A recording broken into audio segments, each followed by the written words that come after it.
Em decorrência dessas questões do coronavírus, dessas medidas de prevenção que a gente está tendo, a Unic tomou a iniciativa, tomou a postura, né, de estar suspendendo as aulas presenciais justamente para evitar a aglomeração de pessoas e para não ter mais contaminação em relação ao vírus. Então as aulas continuam normalmente essa semana, os alunos estão tendo acesso ao material pelo portal e os professores vão estar passando as orientações para que todo mundo possa continuar estudando, mesmo estando em casa. Então, hoje a gente estaria tendo uma aula agora de manhã, né, na Unic, nas turmas do 5º, 6º, 7º e 8º semestre, que é a mesma aula que eu já fiz ontem com o pessoal do 9º e também coincide com o pessoal da Uniaselv, que está aí tendo essa matéria de execução. Então, a gente vai estar hoje falando rapidinho e eu vou estar dando umas orientações para vocês do que a gente estaria falando em aula para vocês estarem conseguindo continuar esses estudos e acessar o material no portal. Se vocês entrarem lá no portal de vocês, no portal do aluno, pessoal da Unic, na unidade de ensino 2 tem o encontro 6 e o encontro 7. No encontro 6 eu tenho lá um material referente à execução para entrega de coisa. E no encontro 7 eu tenho um material para execução da obrigação de fazer e não fazer. Então, vocês podem estar acessando esses dois materiais e junto com o material tá lendo o Código de Processo Civil, os artigos que eu já vou estar mencionando para vocês. E com as orientações de hoje, vocês vão estar conseguindo acompanhar tudo. Semana que vem, se ainda não tiver voltado às aulas, a gente volta aqui a fazer a live, eu vou passando as orientações para vocês. As perguntas que foram sendo feitas, na medida do possível, porque não tem muita habilidade, eu vou respondendo por aqui. Se não, depois eu gravo outro vídeo ou mando algum material com a resposta das perguntas, tá? Bom, vamos começar. Só para vocês se lembrarem que a gente já estava falando nos outros encontros, a gente vem esse semestre falando sobre a execução e o cumprimento de sentença. Então, a gente já fez as primeiras aulas desse semestre falando sobre a parte geral, tanto da obrigação como do cumprimento de sentença, os princípios que regem essa disciplina. Então, só para vocês se lembrarem, a gente não começa uma execução sem um título, a gente precisa ter um título executivo, ou judicial ou extrajudicial. Então, eu preciso ter esse título executivo para estar começando uma execução. Se o título executivo for título executivo judicial, que é aqueles que estão lá no artigo 515 do CPC, a gente vai ter um cumprimento de sentença. Então, todos os procedimentos que eu vou seguir a partir daí para cobrar que o devedor cumpra a obrigação, vai ser todos aqueles que estão previstos lá no cumprimento de sentença no CPC. Se eu tiver em mãos um título executivo extrajudicial, que são aqueles que estão previstos no artigo 784 do CPC, e esse título não for cumprido de forma voluntária pelo devedor, e eu tenho que fazer algum procedimento judicial para cobrar o cumprimento dessa obrigação, a gente vai seguir os procedimentos da execução. Então, a primeira coisa que eu preciso ver é qual é o título que eu tenho em mãos. Se eu tenho um título executivo judicial ou extrajudicial, para saber qual é o procedimento que eu vou seguir. O procedimento que eu falo é estar sabendo qual vai ser o prazo para o pagamento ou para o cumprimento da obrigação, quais medidas na execução eu posso estar tomando para poder fazer com que esse devedor cumpra a obrigação. Então, a primeira coisa é identificar o título. Além disso, a gente tem que lembrar que a execução ela só começa com a iniciativa do credor e o credor tem a disponibilidade de a qualquer tempo também desistir da execução. Então, depende do interesse do credor. E na execução, a gente tem várias formas de fazer com que o devedor cumpra essa obrigação, de forçar o cumprimento. E se uma dessas medidas não for eficaz, a qualquer momento eu posso tentar uma outra possibilidade para estar fazendo com que esse devedor force ele ao cumprimento da obrigação. Então, esse é o princípio da fungibilidade que a gente já viu. E se eu tiver mais de uma possibilidade, a gente sempre vai ter que seguir aquele que for o menos oneroso para o devedor. Então, esses princípios a gente já estudou em sala. Depois a gente viu alguns requisitos da execução, quais são os requisitos da petição inicial. Eu tenho que apresentar o título executivo junto com a petição inicial para o juiz ter ciência, tenho que colocar os cálculos, se for o caso. Então, a gente já viu todos esses requisitos. Na aula de hoje, a gente vai falar sobre a execução específica de título executivo extrajudicial quando eu tenho uma obrigação de entrega e uma obrigação de fazer e não fazer. Vamos começar pela obrigação de entrega, que eu falei pra vocês, que tá lá no encontro 6, no portal de vocês. Se vocês estiverem seguindo lá o material, vocês vão ver que os artigos que falam sobre esse tipo de obrigação começam lá no artigo 806. Então, o que vocês precisam saber? Fiz a petição inicial, coloquei lá fiz todos os requisitos que a lei determina, coloquei o título executivo em anexo dessa petição inicial, que é um requisito, e eu tenho uma obrigação de entrega. Vou dar um exemplo de obrigação de entrega, até um exemplo que a gente já tinha falado em sala. Vamos supor que eu tenho entre duas pessoas um contrato de parceria pecuária. E foi combinado nesse contrato que depois de um certo tempo, vamos por 5 anos, o devedor teria que devolver as 100 cabeças de gado. Então eu tenho uma obrigação de entrega.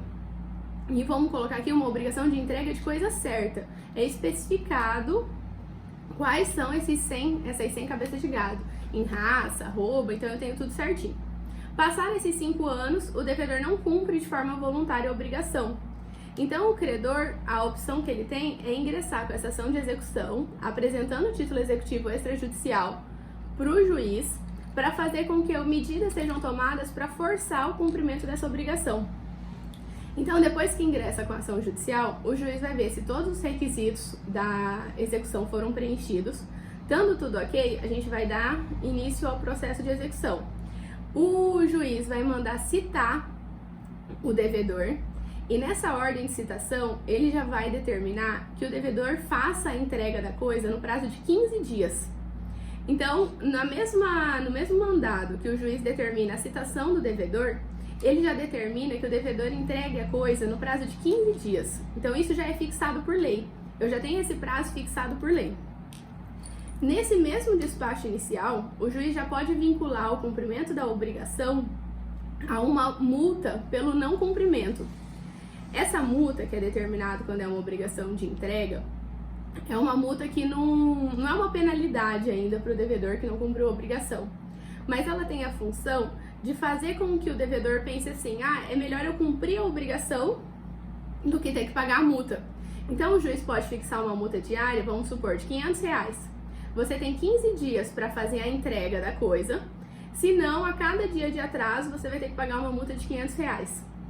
Então lembrando, essa multa ela tem essa finalidade, forçar o devedor a cumprir a obrigação. Então o devedor tem que pensar assim, é melhor eu cumprir a obrigação do que depois ter que ainda pagar essa multa.